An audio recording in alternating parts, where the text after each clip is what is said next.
News 16 Kerala. നിയമ പോരാട്ടത്തിനൊടുവിൽ ഷാജു നാടണഞ്ഞു.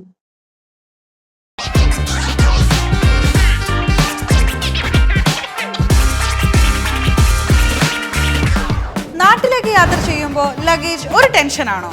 ഭാരം കൂടി പോയി റീപാക്കിംഗ് എന്നാ ഇനി ടെൻഷൻ വേണ്ട. നിങ്ങളുടെ സാധനങ്ങൾ സേഫ് ആൻഡ് സെക്യൂർ പാക്കിംഗ് ഉൾപ്പെടെ കുറഞ്ഞ ചെലവിലും കൂടുതൽ വേഗതയിലും നിങ്ങളുടെ ഡെസ്റ്റിനേഷനിലേക്ക് എത്തിക്കാൻ prime express cargo Kuwait. Air and sea cargo, courier service, road freighting. Prime express cargo Kuwait. അപ്പോൾ ഇനി ടെൻഷൻ വേണ്ട. Prime express cargo Kuwait.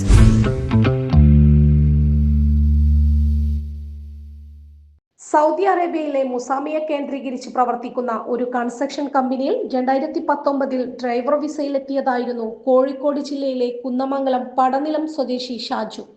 ഇദ്ദേഹം ഓടിച്ച വാട്ടർ ടാങ്ക് ട്രക്കിന്റെ പുറകിൽ സ്വദേശി പൗരൻ വാഹനവുമായി വന്നിടിക്കുകയും തൽക്ഷണം സ്വദേശി പൗരൻ മരണപ്പെടുകയും ചെയ്തു.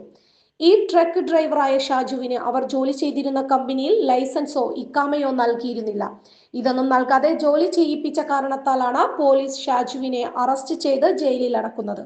ഈ കേസുമായി ബന്ധപ്പെട്ട് നാട്ടിൽ ലീവിന് പോയ ഗ്ലോബൽ കേരള പ്രവാസി അസോസിയേഷന്റെ പ്രസിഡന്റ് അബ്ദുൽ മജീദ് പൂളക്കാടിയെ ഷാജുവിന്റെ ഭാര്യയുടെ പിതാവ് കൃഷ്ണൻ പടനിലം നേരിൽ കാണുകയും കാര്യങ്ങൾ ധരിപ്പിക്കുകയും തുടർ നടപടിക്ക് വേണ്ടി റിയാദിലെ ഗ്ലോബൽ കേരള പ്രവാസി അസോസിയേഷന്റെ രക്ഷാധികാരി നിഹാസ് പാനൂര്, സുബൈർ കൊടുങ്ങല്ലൂര്, സാമൂഹ്യ പ്രവർത്തകൻ പ്രകാശ് കൊയിലാണ്ടി എന്നിവർ ചേർന്ന റിയാദിലെ അറിയപ്പെടുന്ന സാമൂഹ്യ പ്രവർത്തകനും പ്രവാസി ഭാരത പുരസ്കാര ജേതാവുമായ ശ്രീ ഷിഹാബ് കൊട്ടുകാടിനെയും വിവരമറിയിച്ചുകൊണ്ട് എംബസിയുടെ സഹായത്താൽ ഷാജുവിനെ ജയിൽ മോചിതനാക്കുന്നത്.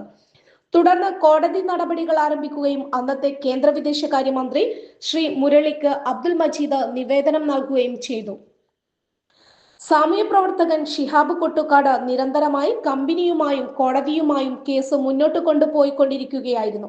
1.5 വർഷത്തിന് ശേഷം കോടതിയുടെ വിധി വന്നു.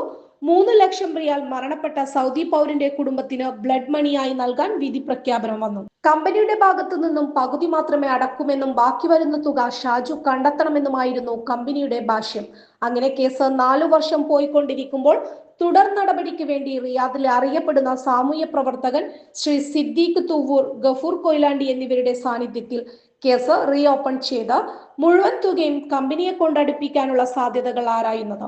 ഈ തുക കണ്ടെത്താൻ വേണ്ടി നാട്ടിലുള്ള വ്ലോഗർമാരും സന്നദ്ധ സംഘടനകളുടെയും നേതൃത്വത്തിൽ ഫണ്ട് സമാഹരിച്ചു വരുന്ന സമയത്താണ് ബാക്കി വരുന്ന 1.5 ലക്ഷം റിയാൽ കൂടി കമ്പനി അടച്ചുകൊണ്ട് ഷാജുവിന് ഫൈനൽ എക്സിറ്റ് നൽകുന്നത്. ഷാജു സുരക്ഷിതമായി കുടുംബത്തിന്റെ അടുത്തെത്തി. Report Majeed KP 16 news 16 Riyadh.